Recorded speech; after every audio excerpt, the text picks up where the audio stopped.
Rahman and रहीम। तो बेटा ये हमारी डेमो क्लास फर्स्ट है। इसमें आपको हम सिंध यूनिवर्सिटी के रिगार्डिंग बहुत सारी चीज़ें क्लियर करवाएंगे। पहले हम पढ़ लेते हैं, उसके बाद अच्छा मैं थोड़ा सा इंट्रोडक्शन दे दूं मेरी एकेडमी के बारे में, हमारी एकेडमी के बारे में। हमारी एकेडमी का नाम है आर के लर्निंग।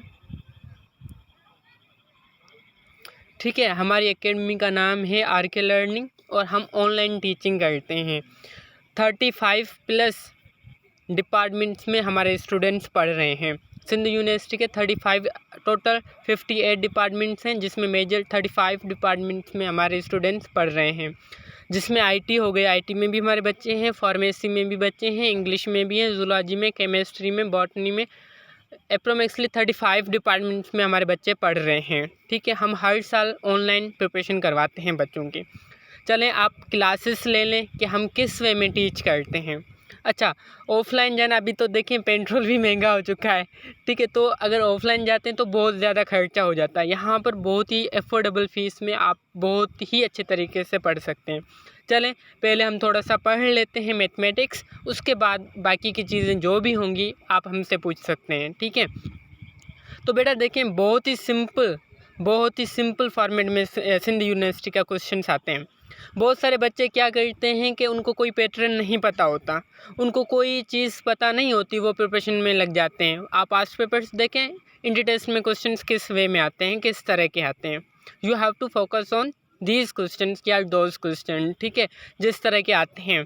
तो इंटर टेस्ट में बहुत ही हम बेसिक से स्टार्ट करते हैं, उसके बाद देखें हार्ड क्वेश्चंस भी इंक्लूड हैं जो हम आगे चलकर पढ़ेंगे आज के ही क्लास में। पहले हम बेसिक से स्टार्ट करते हैं। ठीक है, बिल्कुल बेसिक से। तो अच्छा देखें इस तरह का आता है question, 2 multiply by 2 multiply by 0.02।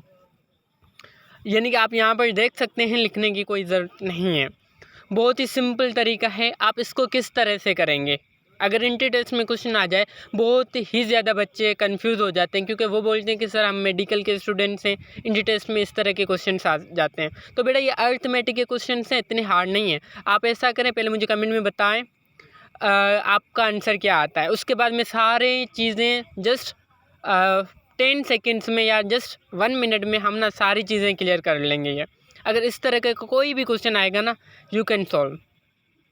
तो ना इसका आपने कैलकुलेटर यूज़ किया या नहीं किया, अगर नहीं किया तो इट्स ओके। ठीक है, कैलकुलेटर यहाँ पर अलाउ नहीं होता इंटर टेस्ट में। इसका मैं आपको ट्रिक बता देता हूँ। ठीक है, अगर इस तरह के कोई क्वेश्चन आ जाए तो आप किस तरह से करेंगे। ठीक है, तो देखिए आपने ना इंटर टेस्ट में अगर इस तरह का कोई क्वेश्चन आ जाए, ये बेसिक है, उसके बाद हार्ड क्वेश्चन पे आते हैं हम। ठीक है, ये देखें जब भी इंटर टेस्ट में अगर पॉइंट्स में मल्टीप्लिकेशन आ जाए, क्या पॉइंट्स में मल्टीप्लिकेशन आ जाए ना, आपने क्या करना है कि पॉइंट्स को फिलहाल ना फॉरगेट कर देना है। आप ये माइंड में रखें कि हमें ना पॉइंट्स मतलब बिल्कुल ईजी है। आप क्या करेंगे, 2 को 4 से मल्टीप्लाई, यानी कि 2 को 2 से मल्टीप्लाई करेंगे जो वैल्यूज़ गिवन है। तो 2 मल्टीप्लाई बाय 2 क्या होता है बेटा, 4 होता है। लेकिन यहाँ पर तो पॉइंट्स वाली वैल्यू है। ठीक है, तो आप क्या करेंगे, आप यहाँ पर ना काउंट करेंगे कि आपकी जो वैल्यू गिवन है ना, उसमें कितने नंबर्स हैं पॉइंट के बाद, यानी कि डेसिमल, इसको हम डेसिमल भी बोलते हैं। पॉइंट जो मैं बोल रहा हूँ ना, इसको हम डेसिमल बोलते हैं मैथमेटिक्स की लैंग्वेज में। तो आपने ये देखना होगा कि डेसिमल के बाद कितने नंबर्स हैं। तो बेटा इस वैल्यू में 1 है, मतलब डेसिमल के बाद एक नंबर, हम नंबर की बात कर रहे हैं, मतलब डिजिट की बात कर रहे हैं। ठीक है, एक डिजिट है या एक नंबर है, और यहाँ पर 2 नंबर्स हैं, यानी कि टोटल इस वैल्यू में ना जो डेसिमल के बाद नंबर्स हैं वो 3 हैं। कितने बेटा, 3 है। अब आपके माइंड में ये होना चाहिए कि अब जो भी इस मतलब क्वेश्चन का आंसर आएगा ना, वो डेसिमल के बाद 3 नंबर्स होंगे। ठीक है, यहाँ पर देखो ना, डेसिमल के बाद बेटा कितने नंबर्स हैं, 3 है, एक ये 2 ये, मतलब अब हमारा जो आंसर आएगा वो भी डेसिमल के बाद 3 नंबर्स का आना चाहिए। तो एक तो आ गए ना, हमने 2 को 2 से मल्टीप्लाई किया तो 4 आ गए, मतलब एक नंबर आ गया। बाकी कितने देने हैं डेसिमल के बाद, 2 नंबर्स। अब हम नंबर्स 2 3 4 5 तो नहीं लिख सकते, लेकिन हम 0 लिख सकते हैं। तो यहाँ पर आप 2 0 लगा दो और यहाँ पर डेसिमल लगा दो, मतलब हमारे पास जो क्वेश्चन बनेगा ना वो बनेगा 0.004। ओके, हमारे पास जो क्वेश्चन आंसर आएगा वो 0.004 आएगा। ओके, इस तरह के क्वेश्चंस आएंगे। अच्छा दूसरा क्वेश्चन देखें, बिल्कुल इसी तरह से करना है आपने। किस तरह करना है? जिस तरह आपने पहले क्या करना है बेटा, आपने पहले क्या करना है, 9 को 7 से मल्टीप्लाई कर देना है। 9 को किससे मल्टीप्लाई कर देना है? 7 को। डेसिमल भूल जाएं फिलहाल आप। तो 9 को 7 से मल्टीप्लाई करेंगे तो हमारे पास आएगा, उमेर यहाँ पर ना लिखें आप, उमेर मैं रिमूव कर दूँगा, ठीक है। हमारे पास एक्सेस है, अगर आपने कुछ यहाँ पर लिखने की कोशिश की वी विल रिमूव यू। अच्छा, तो 7 को 9 से मल्टीप्लाई करेंगे तो 63 आएगा, लेकिन यहाँ पर 63 अगर आप आंसर देंगे इंटर टेस्ट में तो आंसर वो गलत हो जाएगा। आपने क्या करना होगा बेटा, आपने काउंट करना होगा कि डेसिमल के बाद कितने नंबर्स हैं इस पूरी वैल्यू में। तो बेटा डेसिमल के बाद 2 नंबर्स यहाँ पर हैं, फर्स्ट में 3 नंबर्स यहाँ पर हैं, 2 और 3 बेटा कितने हो गए? 5 नंबर हो गए। अब आपके माइंड में ये कॉन्सेप्ट होना चाहिए कि आपका जो डेसिमल होगा, आपका जो वैल्यू आएगा वो भी डेसिमल के बाद 5 नंबर्स का होना चाहिए आपका आंसर, क्योंकि 2 यहाँ पर हैं डेसिमल के बाद और 3 यहाँ पर हैं नंबर्स डेसिमल के बाद। तो यहाँ पर हमने क्या लिखा है बेटा? 63, यानी कि 2 नंबर्स का हमारे पास आंसर आ चुका है, ठीक है। बाकी कितने? टोटल 5 बन रहा है ना, तो अभी 2 ये आ गए, बाकी 3 0 हम लगा देंगे और यहाँ पर डेसिमल लगा देंगे, यानी कि सिंपल हम यहाँ पर लिखते हैं 63, मतलब हमारा आंसर तो 5 डिजिट्स का होना चाहिए आफ्टर डेसिमल। तो यहाँ पर 3 ये 2 ये 5 हो गए, यहाँ पर मैं पॉइंट लगाकर यहाँ पर 0 लगा देता हूँ, यानी कि 0.0036 ये आपका क्या हो गया? आंसर आ गया। इस तरह के बाकी के क्वेश्चंस आप खुद करेंगे। आगे बढ़ते हैं, ठीक है, क्योंकि आज हमारा फर्स्ट क्लास है, इंट्रोडक्शन ही करवाना था, लेकिन हम सारी चीज़ें आज पढ़ेंगे। अच्छा, ये देखें मैथमेटिक्स में डेसिमल वाली, क्या मैथमेटिक्स में डेसिमल वाली जो मल्टीप्लिकेशन है ना, उनकी ट्रिक है, मैंने आपको बता दी, बाकी के क्वेश्चंस आप खुद करेंगे। अच्छा, ये तो हमने पढ़ा था, क्या पढ़ा था बेटा? हमने मल्टीप्लिकेशन की थी डेसिमल वाले नंबर्स की। अगर डिवीजन आ जाए, मतलब अगर डिवाइड करना हो हमें इंटर टेस्ट में इस तरह के क्वेश्चंस को, तो आप क्या करेंगे? फर्स्ट क्वेश्चन है, आप इसको करके देखें आपका आंसर क्या आता है, उसके बाद मैं सॉल्व करता हूँ उसका आंसर क्या आता है। बेटा वीडियो नहीं जिनको आ रही ना, वो क्लास को लीव करके फिर से ज्वाइन करें, उनको आ जाएगी, ठीक है। आप इसका आंसर निकालें क्या आता है फर्स्ट वाले क्वेश्चन का। अच्छा, इसके भी हम कुछ क्वेश्चंस करेंगे, उसके बाद आगे वाले क्वेश्चंस हम करेंगे। तो बेटा देखिए इसकी ट्रिक क्या है, अच्छा मैं इस तरह से लिख सकता हूँ ना, पहले तो देखें मैं आपसे ही आप ही मतलब समझ सकते हैं कि हम इस तरह भी लिख सकते हैं इसको 0.006 अपॉन 0.3, मतलब यही फॉर्मेट है, ये फ्रैक्शनल फॉर्म है, वो सिंपल फॉर्म है, ठीक है। इसको हम मतलब अपॉन वाले जो कुछ वैल्यू होती है उसको हम फ्रैक्शनल फॉर्म भी बोल सकते हैं किसी भी वैल्यू का, ठीक है। खैर आप ये इस तरह लिखें, ठीक है। अब देखें इसमें भी वही ट्रिक फॉलो करनी है जो मैं आपको टीच कर चुका हूँ पहले, कि आपने ना डेसिमल के बाद नंबर्स काउंट करने हैं, ठीक है। यहाँ पर आप ना डेसिमल के बाद नंबर काउंट करें तो कितने बनते हैं, यहाँ पर मैं देखें काउंट करता हूँ तो 3 नंबर्स बनते हैं, ठीक है। और यहाँ पर नीचे बेटा कितने नंबर्स बनते हैं? 1 बनते हैं, 1 बनता है डेसिमल के बाद। खैर इसको छोड़ें आप फ़िलहाल क्या करें कि 3 को 6 से डिवाइड करें, 3 को 6 से डिवाइड, मतलब ये जो है ना, आप ये समझ लें कि यहाँ पर 0 है ही नहीं, कोई डेसिमल है ही नहीं, 6 को 3 से डिवाइड करना है। आप पहले अपने माइंड में ये लगाएं। मैंने किया तो हमारे पास आंसर क्या आया बेटा? ट्रू आया। मैं ट्रू ऊपर लिखता हूँ, ठीक है। लेकिन यहाँ पर 0 डेसिमल भी है, ये मतलब फॉर एवर के लिए तो हमने फॉरगेट नहीं करना, जस्ट क्वेश्चन सॉल्व करने के लिए हमने करना है। अब मैंने देखा कि नीचे ना 1 है आफ्टर डेसिमल नंबर, ठीक है, ऊपर 3 नंबर्स हैं आफ्टर डेसिमल। तो आप ना पहले हम जब मल्टीप्लाई कर रहे तो ऐड कर रहे थे, यहाँ पर ना हम सब्सट्रैक्ट करेंगे, यानी कि माइनस करेंगे। ऊपर वाले 3 नंबर्स हैं डेसिमल के, नीचे कितना है बेटा? 1 नंबर है, तो 1 नंबर हम 3 से माइनस करेंगे, मतलब ऊपर वाले जितने डेसिमल के बाद नंबर्स हैं वो नीचे वाले डेसिमल नंबर से माइनस करेंगे।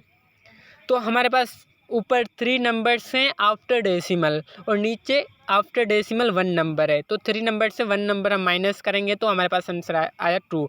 अब देखें हमारा कॉन्सेप्ट, अब ये हो गया है कि आपका जो आंसर आएगा जो आंसर आएगा, जो भी हो सकता है, कोई कुछ भी हो सकता है, लेकिन वो आफ्टर डेसिमल 2 नंबर्स का आना चाहिए आपका आंसर। ठीक है, तो मैंने यहाँ पर देखें एक नंबर तो निकाल लिया है 6 को 3 से डिवाइड करके, बाकी एक नंबर हमें चाहिए, तो यहाँ पर हम 0 लगाकर पॉइंट लगा देंगे, यानी कि 0.02 आपका आंसर है। जिनको समझ में आ गया वो येस लिख दें, जिनको नहीं समझ में आया वो मुझे बता दें, मैं उनके लिए भी कुछ रिपीट कर। एक और क्वेश्चन हम कर लेते हैं, थोड़ी सी अगर आपको प्रॉब्लम हो रही है तो एक और क्वेश्चन करते हैं, उसके बाद आगे वाले क्वेश्चन पे हम आते हैं। देखें अब ना हम ये वाला क्वेश्चन कर रहे हैं, ठीक है, सेकंड वाला कर रहे हैं, फर्स्ट वाला हमने कर लिया, सेकंड वाला हम कर रहे हैं। तो बेटा यहाँ पर अगेन प्लीज़ ना लिखें तो बेटर रहेगा, यहाँ पर जो भी लिखेगा मैं रिमूव कर दूँगा। अच्छा 0, मैं किसी को रिमूव करना वैसे नहीं चाहता, ये आपकी भी इंसल्ट है, दैट्स वाई मैं नहीं करना चाह रहा, अगर कर भी सकते हैं। अच्छा यहाँ पर आप लिखेंगे 0.025, इस तरह का क्वेश्चन है 0.05, ये रहा, इस तरह हम लिख सकते हैं, बिल्कुल लिख सकते हैं। फर्स्ट में आपने क्या करना है कि you have to forget that इस क्वेश्चन में डेसिमल है। आप पहले क्या करेंगे, 5 का टेबल 25 पे 1 टाइम जाएगा, ठीक है, सॉरी 5 टाइम जाएगा, 5 5 ज़ा 25 हो गया ये। अब देखें, अब आप काउंट करें ऊपर डेसिमल के बाद कितने नंबर्स हैं। ये सिंपली आप ऐसा करें कि आप ना इस तरह करें, सिंपली यहाँ पर देखें, यहाँ पर ही मैं आपको ट्रिक दूसरी बताता हूँ। आप सिंपली यहाँ पर क्या करें, डेसिमल के बाद एक नंबर यहाँ से डिलीट कर दो, एक नंबर यहाँ से डिलीट कर दो, मैं दूसरी पेन यूज़ करता हूँ। एक नंबर डेसिमल के बाद यहाँ से मैंने डिलीट कर दिया, एक यहाँ से कर दिया, दूसरा भी मैंने कर दिया, यहाँ पर भी दूसरा कर दिया। अब यहाँ पर एक नंबर है डेसिमल के बाद, ठीक है, कितने नंबर से मेरे पास डेसिमल के बाद एक नंबर है। अब ये ट्रिक आपको मे भी हार्ड लगे, मैं वो ही अपनाता हूँ जो पहले मैंने किया है, ठीक है, इस तरीके से भी कर सकते हैं, लेकिन ऊपर में देखते हैं ऊपर कितने नंबर्स हैं डेसिमल के बाद बेटा, 3 नंबर्स हैं आफ्टर डेसिमल, और नीचे नंबर्स कितने हैं, 2 है, तो 2 - 3 मतलब 1 आया। अब हमारा कॉन्सेप्ट ये हो गया है कि आपका जो आंसर आएगा वो भी डेसिमल के बाद 1 नंबर का आना चाहिए, और हमने 1 नंबर तो पहले ही निकाल दिया, 25 को 5 से डिवाइड किया, तो अब ना हमारा आंसर आएगा 0.05, क्योंकि एक नंबर ही हमें चाहिए आफ्टर डेसिमल। हमने ये ट्रिक जो हम बता रहे हैं उसके थ्रू हमने वेरीफाई किया कि आपका नंबर एक ही होना चाहिए, तो 0.05 आपका आंसर है, ठीक है। अगर यहाँ पर एक 0 और होता, ठीक है, एक 0 लेट सपोज यहाँ पर एक और होता, यहाँ पर लेट सपोज, तो हमारा क्वेश्चन बनता 0.05, लेकिन यहाँ पर जितने मतलब हमने जिस तरह किया वो कर लिया। ओके, आगे बढ़ते हैं। अब इंशाल्लाह सारी क्लासेस में ना इस तरह ही ट्रिक्स के साथ हम टीच करेंगे। अच्छा उसके बाद ना क्वेश्चंस आते हैं इंटी टेस्ट में इस तरह से। अच्छा दूसरी बात, मैं जो भी क्वेश्चंस करवा रहा हूँ आपको करने के लिए दे रहा हूँ, प्लीज़ देखिए मैं रिक्वेस्ट कर रहा हूँ ना, प्लीज़ बोल रहा हूँ, तो प्लीज़ कैलकुलेटर पे ना करें, क्योंकि कैलकुलेटर पे अगर करेंगे आपकी हैबिट बन जाएगी and you will not be able to solve questions in इंटी टेस्ट। इंटी टेस्ट में आप करने के काबिल नहीं रहेंगे, फिर बेसिक क्वेश्चन आपके गलत हो जाएंगे। खैर यहाँ पर If 15 students can complete a project in 10 days, 15 students कोई प्रोजेक्ट कंप्लीट करते हैं 8 डेज़ में, how many students will finish it in 10 days. ठीक है, यहाँ पर बोल रहा है कि अगर 15 स्टूडेंट्स यानी कि 15 स्टूडेंट्स कोई काम कंप्लीट करते हैं 8 डेज़ में, ठीक है, तो कितने स्टूडेंट्स 10 डेज़ में वो काम ख़त्म करेंगे, सेम काम है, ये करके देखें। मतलब इस तरह का इंटी टेस्ट में आएगा, जैसे भी आप करें करके मुझे दिखाएं। लेट्स सी आप इंटी टेस्ट में क्या आंसर देते हैं और एक्चुअल में आंसर क्या है। और उसके बाद मैं ना आपको एक ऐसी ट्रिक बताऊंगा कि कोई भी क्वेश्चन अगर इस तरह का होगा ना, गलत नहीं होगा। तो मैं करके दिखाता हूँ, ठीक है। अब देखें, एक होता है ट्रेडिशनल मेथड, कौन सा ट्रेडिशनल मेथड, दूसरा होता है ट्रिक। तो पहले हम ना ट्रिक कर लेते हैं, उसके बाद अगर ट्रेडिशनल मेथड पे आना पड़ा तो हम आएंगे। अगर आपको ट्रिक समझ में आ गई तो हम ट्रिक के थ्रू ही पढ़ेंगे, ठीक है। ट्रिक्स बच्चे कभी भूलते नहीं हैं। हमारे जितने भी बच्चे यूनिवर्सिटी में पढ़ रहे हैं ना, वो इसी ट्रिक्स की बदौलत पढ़ रहे हैं, ठीक है। खैर अब देखिए यहाँ पर ना मैं ट्रिक थोड़ा सा अपने वर्डिंग में टीच करने की कोशिश करूँगा, ठीक है। 15 स्टूडेंट्स हैं जो काम कंप्लीट करते हैं 8 डेज़ में। हमें कितने स्टूडेंट्स चाहिए 10 डेज़ में काम कंप्लीट करने के लिए? तो यहाँ पर ना सेंटेंस में फोकस करें, ट्रिक में बता रहा हूँ, उसके बाद ट्रेडिशनल मेथड पे आते हैं। तो यहाँ पर ना एक चीज़, अच्छा पहले ना मैं ट्रेडिशनल मेथड से टीच करता हूँ ताकि आपको समझ में आ सके, ठीक है। उसके बाद हम आगे बढ़ते हैं। हमने ना यहाँ पर डेटा लिखनी होगी कि हमें क्या क्या गिवन है। पहले हमने ना मेन गिवन है, ठीक है, M1 हम लिखते हैं। मेन फर्स्ट वैल्यू में हमें मेन गिवन है, सॉरी स्टूडेंट्स गिवन है, तो हम S1 लिखते हैं, ठीक है। ये मैं ट्रेडिशनल मेथड कर रहा हूँ, उसके बाद हम ट्रिक पे आते हैं। तो हमें ना फर्स्ट वैल्यू कौन से गिवन है, S, मतलब स्टूडेंट्स फर्स्ट, तो हमने 15 गिवन है। खैर उसके बाद क्या है, डेज गिवन है, कितने डेज, 8 डेज, इसको भी D1 हम लिखते हैं 8 डेज, ठीक है। उसके बाद क्या गिवन है, फिर से हमें डेज गिवन है, क्या गिवन है बेटा, D2 में क्या गिवन है, 10 डेज गिवन है। हमें S2 फाइंड करना है, मतलब दूसरे S2 हमने फाइंड करना है। आप ना फिज़िक्स में इस तरह से प्रॉब्लम्स करते हैं, S1 15, D1 8, D2 10 और S2 हमें फाइंड आउट करना है। तो इसके लिए ना आप इस तरह का भी फॉर्मूला अप्लाई करते हैं फिज़िक्स में, M1 V1 वाला, वही M1 V1 is equal to M2 V2। तो हम यहाँ पर S1 D1, ठीक है, is equal to S2 D2 ये लगाते हैं। तो S1 हमें क्या गिवन था बेटा, S1 में 15 गिवन था, ठीक है। उसके बाद D1 में क्या गिवन है बेटा, 8 डेज, हम 8 से ये मल्टीप्लिकेशन ही हो रही है, ठीक है। उसके बाद इज इक्वल टू S2 हमें क्या गिवन है बेटा, नहीं गिवन है ना, D2 हमें क्या गिवन है, 10 गिवन है, ठीक है। और यहाँ पर S2 हम लिख ही लेते हैं। अब हमने ना S2 ही फाइंड करना है, तो S2 अपनी जगह ही रहेगा, 15 मल्टीप्लाई बाय 8, यहाँ पर 10 मल्टीप्लाई हो रहा है, यहाँ पर एडिशन होगी 10 की। तो यहाँ पर हमारे पास यानी कि इक्वेशन बन रही है 15 मल्टीप्लाई बाय 8 अपॉन 10। 15 को 8 से मल्टीप्लाई करेंगे तो हमारे पास क्या आना चाहिए, 120, ठीक है। क्या आएगा, 120 में यहाँ पर अभी 120 अपॉन 10, ठीक है। अब 10 का टेबल 120 पे 12 टाइम जाएगा, यानी कि 0 को 0 से काट दो 12, तो 12 हमें स्टूडेंट्स चाहिए। एक ये हो गया ट्रेडिशनल मेथड, ठीक है। अब हम करते हैं एक ट्रिक के साथ, M1 V1 M2 V2 ये वाला फॉर्मूला भी यहाँ पर अप्लाई कर सकते हैं, लेकिन ट्रिक्स मैं आपको बताता हूँ। तो ट्रिक्स ये है, गौर से सुने, रिकॉर्ड कर लें अपने पास अपने माइंड में। ट्रिक ये है कि कंप्लीट बात को अनकम्प्लीट बात से डिवाइड कर दो। किसको बेटा, कंप्लीट बात को अनकम्प्लीट बात से डिवाइड कर दो। अब आपको ये क्या कैसे पता चलेगा कि कंप्लीट क्या है अनकम्प्लीट क्या, ये बात कहाँ से आ गई, M2 V2 से यहाँ पर आ गए। तो देखें, ए 15 students can complete a project in 8 days. तो यहाँ पर ना दो वैल्यूज़ गिवन है, मतलब दोनों वैल्यूज़ गिवन है ना, दो वैल्यूज़ गिवन है, मतलब सारा कुछ क्लियर है हमें। 15 डेज़ में 15 स्टूडेंट्स 8 डेज़ में काम कंप्लीट करते हैं। तो 15 मल्टीप्लाई बाय 8, जो कंप्लीट बात है ना उसको खुद से ही मल्टीप्लाई करके डिवाइड कर दो अनकम्प्लीट से। अनकम्प्लीट कौन सी बात है, how many students will finish it in 10 days, मतलब ये अनकम्प्लीट है ना, जस्ट एक वैल्यू हमें गिवन है, एक फाइंड करनी है इस सेंटेंस में। तो अनकम्प्लीट क्या है, 10 है, तो 10, अच्छा इसको आप मल्टीप्लाई करेंगे 8 से 15 को, तो 120 आ गया, 120 अपॉन 10, 0 को 0 से काट दो, सिंपल। या 10 का टेबल 120 पे लगाओ तो 12 टाइम जाएगा, तो 12 हमें स्टूडेंट्स चाहिए ये काम कंप्लीट करने के लिए, ठीक है। ये बहुत ही सिंपल सी ट्रिक थी, आप इस तरह से कर सकते हैं।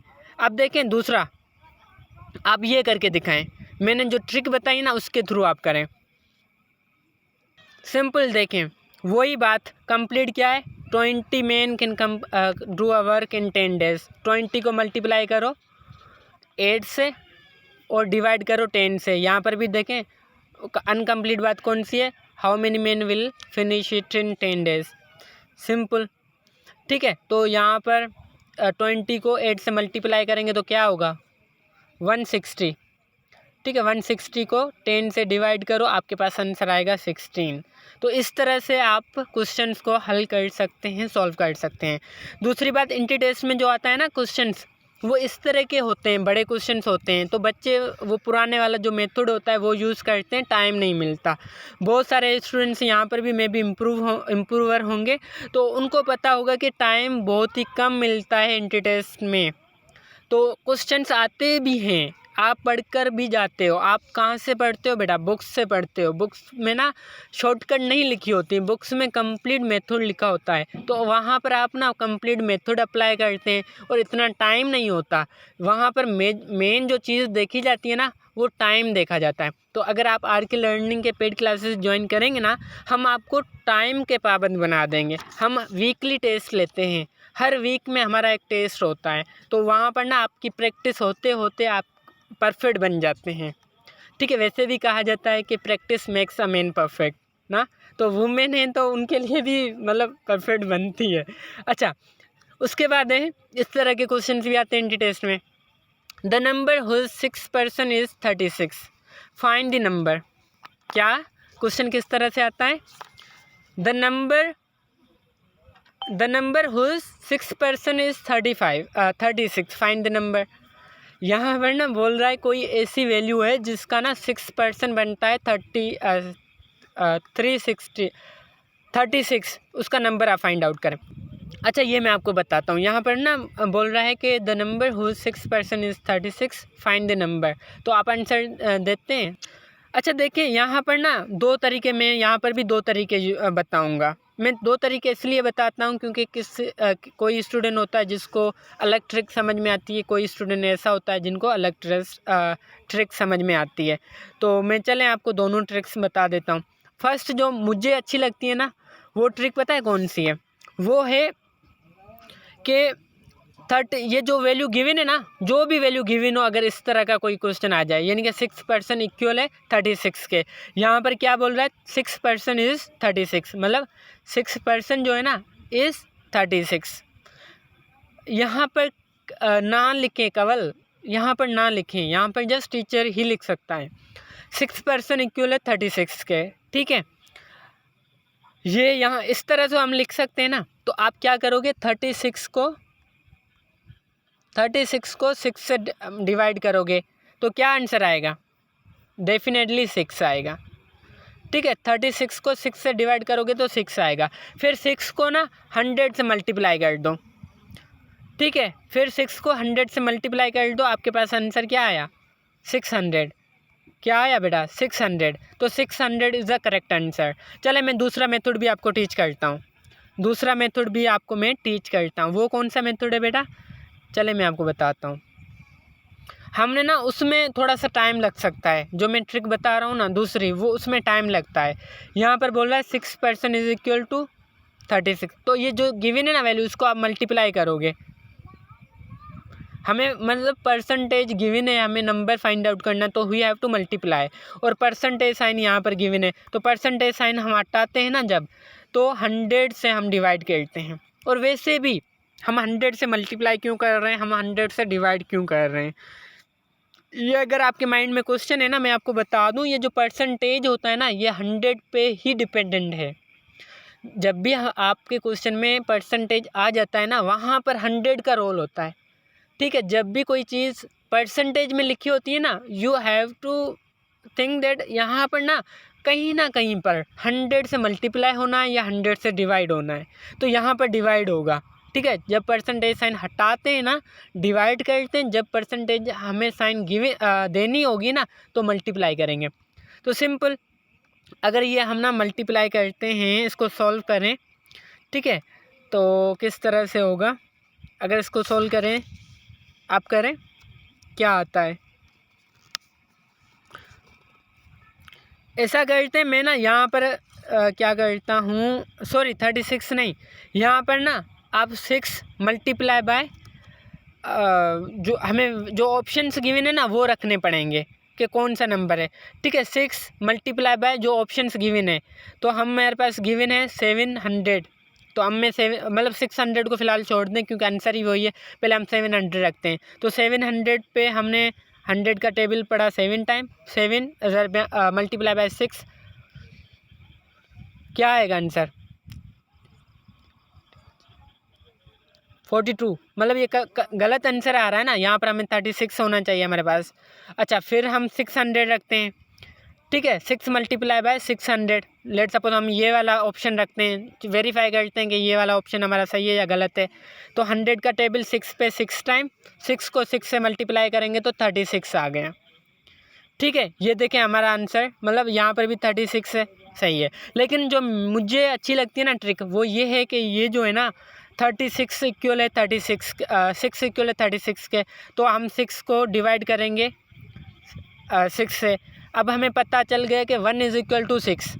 जब आप 36 को 6 से डिवाइड करते हो ना, आपके पास 1 की वैल्यू आ जाती है। 1 का वैल्यू है 6। तो यहाँ पर परसेंटेज वाली बात हो रही है, तो परसेंटेज मतलब हमने कहा था कि जब भी परसेंटेज की बात होती है तो मल्टीप्लाई होना होता है 100 से। तो यहाँ पर हमने 100 से किया तो 600 आ गया, ठीक है। बहुत ही आसान क्वेश्चन था, you can do by this way. अच्छा, आप ना लास्ट वाला करके दिखाएं, उसके बाद हम आगे बढ़ते हैं। ऊपर वाला छोड़ें, ठीक है, लास्ट वाला आप करके दिखाएं। यहाँ पर ऑप्शन भी नहीं गिवन है, जो मैंने आपको ट्रिक बताई ना उसके थ्रू आप करें। उसके बाद क्लास ख़त्म हो जाएगी, क्लास फिर से आपने ज्वाइन करनी होगी। हूँ तो बेटा देखिए यहाँ पर ना हमने क्या करना है, 15 इज़ इक्वल टू मतलब 75, ठीक है। तो 75 से हम 75 को 15 से मल्टीप्लाई डिवाइड करते हैं पहले, तो हमें पता चलेगा कि 1 किसके इक्वल है, तो 5, ठीक है। हमारे पास आ रहा है 75 को 15 से डिवाइड करेंगे तो 5 आ रहा है।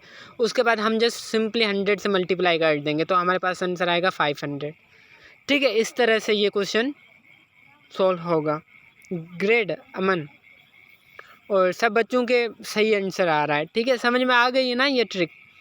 अच्छा, उसके बाद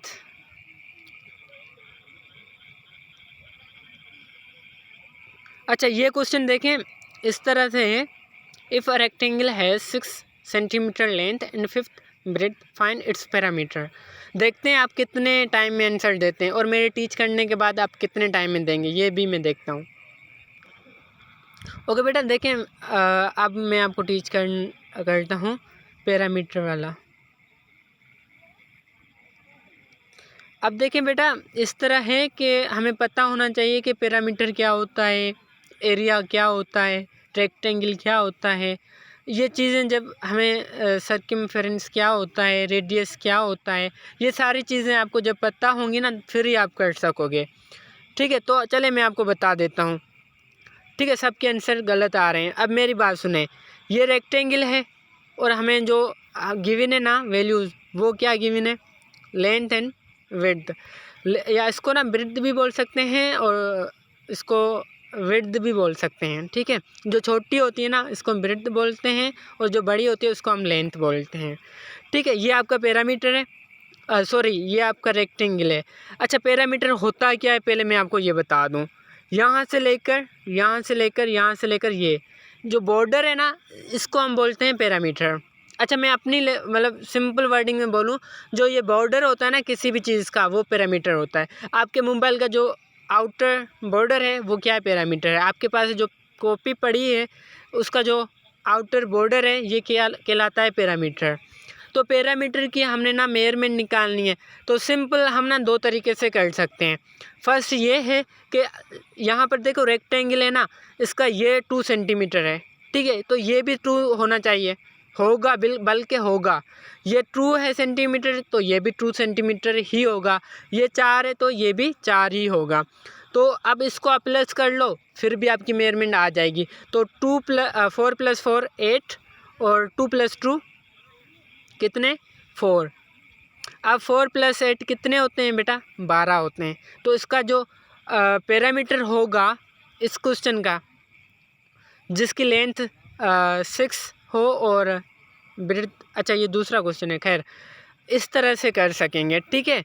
अगर हमें लेंथ गिवन हो इस तरह से आप कर सकते हो। और दूसरा इसका फॉर्मूला ये भी, इसका ट्रिक ये भी है, जो वैल्यू गिवन होती है ना आप उसको क्या करें, 1 मिनट। अब देखो आप क्या करोगे, 2 + 4 कितने होंगे बेटा? 6 होंगे। 2 + 4 6, इसको मल्टीप्लाई कर दो 2 से तो 12 आया। मतलब कोई भी वैल्यू गिवन हो उसको प्लस करके 2 से मल्टीप्लाई कर दो, आपके पास आंसर आ जाएगा। ठीक है, इसी तरह यहाँ पर देखो हमें गिवन है 6 लेंथ एंड 5 ब्रेड्थ, तो हमने ना 6 + 5 करना है। क्या कितने होंगे बेटा? ये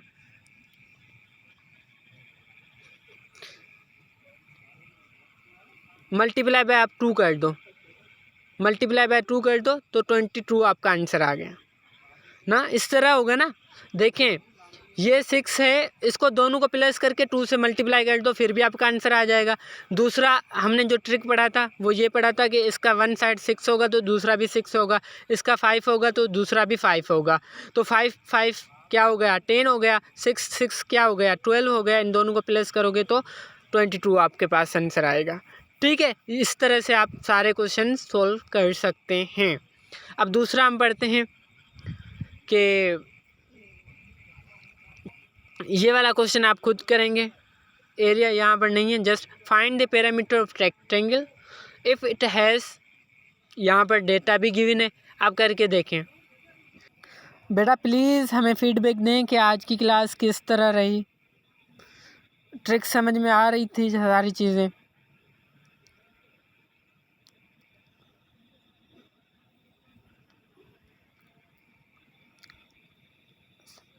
अच्छा, टाइम सेविंग थी ना?